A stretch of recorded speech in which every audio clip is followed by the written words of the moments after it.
여러분 안녕하십니까. 강시엽 변호사입니다. 가난한 조국에 흘린 박정희의 눈물. 가난한 조국에 흘린 박정희의 눈물. 여러분 알고 계십니다. 서독 탄광 광부들과 얼싸안고 울던 박정희의 눈물. 그리고 파독 간호사들을 또 위로하면서 흘린 박정희 대통령의 눈물. 그리고 유경수 여사의 눈물을 여러분들은 알고 계십니다. 그때 우리 후손만큼은 캄캄하고 뜨거운 막장 속에서 힘겹게 일하는 한국 광부들과 마주한 박정희 대통령은 이들을 얼싸안고 눈물을 흘리면서 우리 후손만큼은 결코 이렇게 타국에 팔려나오지 않도록 하겠다. 우리 후손만큼은 결코 이렇게 타국에 와서 고생하지 않도록 하겠다.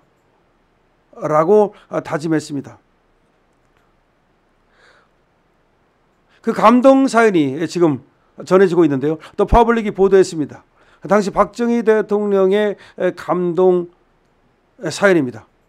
가난한 조국 때문에 가난한 조국이 흘린 박정희의 눈물. 서독 탄광에서 광부들과 얼싸안고 우리 후손만큼은 하면서 목이 메어서 말을 잇지 못하던 그 모습. 1964년입니다. 서독을 방문했습니다. 박정희 대통령이 예정에 없던 광산 방문을 하게 됐습니다. 원래 예정에 없던 것입니다. 차를 돌렸습니다. 광산에 한번 가보자. 우리 광부들이 와 있는데 우리 광부들이 와 있는 광산에 한번 가보고 싶다.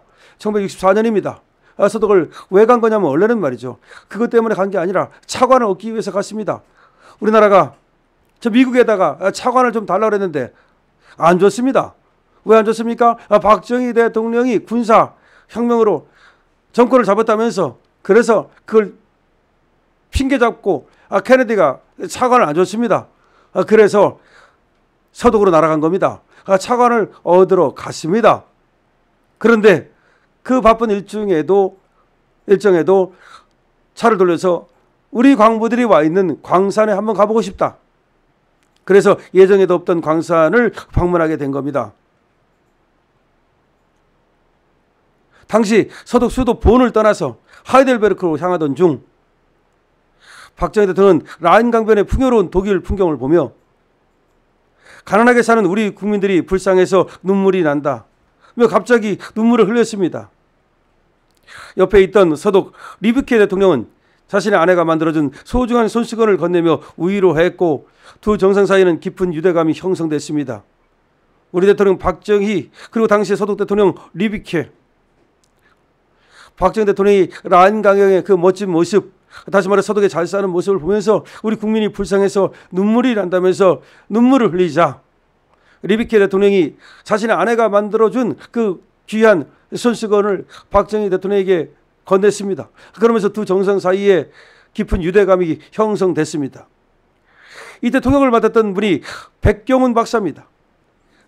백경훈 박사의 재치 있는 농담으로 박정희와 리비케는 부자지간 관계를 맺게 됩니다. 아버지 같다 이런 식으로. 그때 박정희 대통령은 젊었으니까요. 리비케 대통령은 나이가 그 당시도 상당히 들었습니다. 그러니까 통역을 맡았던 백경훈 박사의 재치 있는 농담으로 인해서 박정희와 리비케는 부자지간 관계를 맺게 됩니다. 박정희 리비케에게 솔직히 저는 오늘 하이델베르크보다는 우리나라 광부들이 일하고 있는 탄광을 꼭 한번 보고 싶습니다. 원래는 서독의 수도 본에서 하이델베르크로 향하던 중이었습니다. 하이델베르크를 가가지고서 말하자면 그 멋진 모습도 박정희 대통령한테 보여주고 하려고 했던 거겠죠.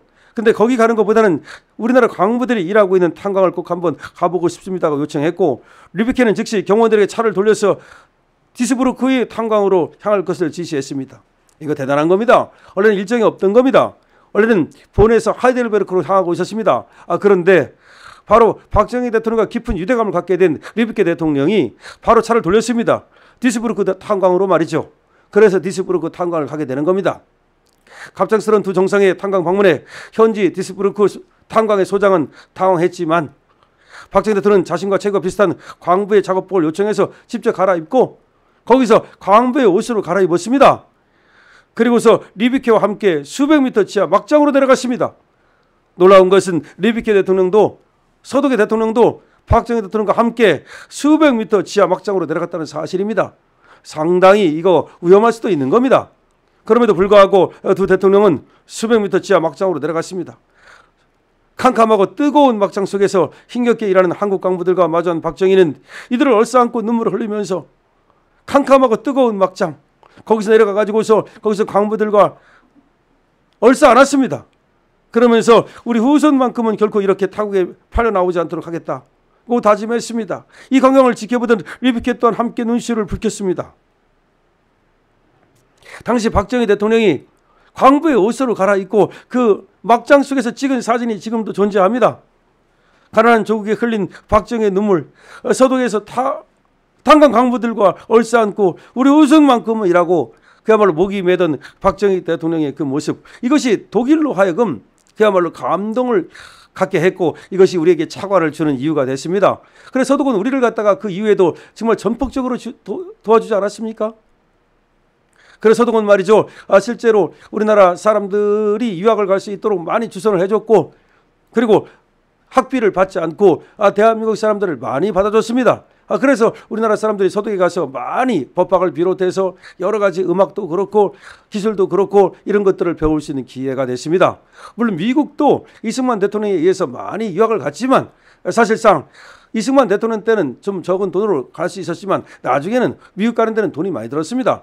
그런데 서독은 계속해서 우리나라 유학생들로부터 돈을 받지 않았습니다. 예전에도 없던 이 두 정상의 탄광 방문 소식에 깜짝 놀란 에르하르트 총리가 급히 헬기를 타고 도착했을 때 그는 분진으로 뒤덮인 그러니까 대통령하고 지금 디르케 대통령하고 박정희 대통령이 둘이 같이 이제 탄광을 간 거야. 그런데 서독은 내각제니까 이제 총리도 중요하지 않습니까? 그 얘기를 듣고서 총리가 급히 헬기를 타고 그 탄광으로 온 겁니다. 그리고서 분진으로 뒤덮인 채 충혈된 눈으로 서 있는 두 대통령을 발견했습니다. 두 대통령이 완전히 막장에 분진으로 뒤덮여서 서 있는 모습을 발견한 겁니다. 총리가 말이죠. 리비케로부터 자초지종을 들은 에르하르트 총리는 박정희의 진심에 깊은 감명을 받았습니다. 그때 총리가 에르하르트 총리입니다. 내각제니까 독일에서는 총리가 대통령만큼 중요하지 않습니까?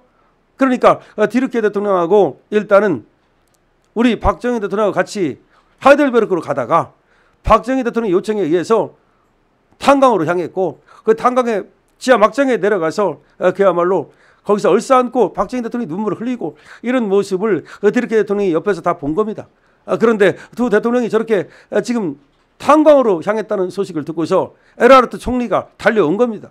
거기서 분진에 뒤덮인 박정희 대통령을 보고서 에르하르트가 깊은 감명을 받게 됩니다. 에르하르트 총리는 긴급 강요회의를 소집하여 의원들을 설득했고 당초 삭감될 위기에 처했던 한국에 대한 차관을 원한대로 지급하는 것으로 만장일치로 찬성합니다. 이 차관은 대한민국 경제개발 5개년 계획을 성공적으로 이끄는 결정적인 밑거름이 됩니다. 그러니까 서독이 우리한테 사실 이 차관 준 것이 큰 도움이 된 겁니다. 서독은 우리한테 지금 독일은 고마운 나라입니다. 이 일하는 박정희의 조국과 국민에 대한 깊은 애정 그리고 이를 통해 의기적 결실을 맺은 감동적인 순간으로 역사에 기록되고 있습니다. 여러분, 박정희 대통령이 서독에 가서 광부들을 만났다는 얘기는 알고 있습니다. 하지만 자초지종을 이제 여러분께서는 정확히 알게 되셨습니다. 그때 총리는 누구라 그랬죠? 네, 에르하르트 총리입니다. 서독의 총리입니다. 그 당시 대통령은 누구라 그랬죠? 디르케 대통령입니다.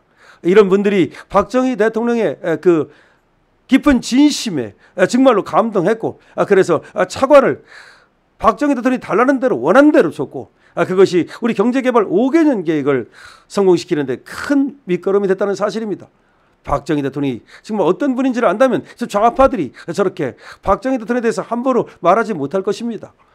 누가 뭐래도 박정희 대통령은 가장 위대한 대통령입니다. 우리는 박정희 대통령을 보유한 국가입니다. 따라서 자유보수 우파들은 박정희 대통령과 함께 앞으로 전진하면 됩니다. 박정희 대통령만한 사람은 세상에 없습니다. 따라서 심지어 독일뿐만 아니라 미국에서도 그리고 심지어 등소평마저도 심지어 또 소련마저도 푸틴마저도 박정희 대통령을 존경합니다. 리칸유 총리도 박정희 대통령을 최고의 그런 정치가로 봤습니다. 뿐만 아니라 박정희 대통령에 대해서는 세계 각국에서 그 새마을운동을 비롯해서 그야말로 경탄하고 있습니다. 자, 여러분께 박정희 대통령의 일화를 말씀드렸는데요. 많이 이 얘기가 퍼져나갈 수 있도록 여러분께서 도와주십시오. 강시엽TV입니다.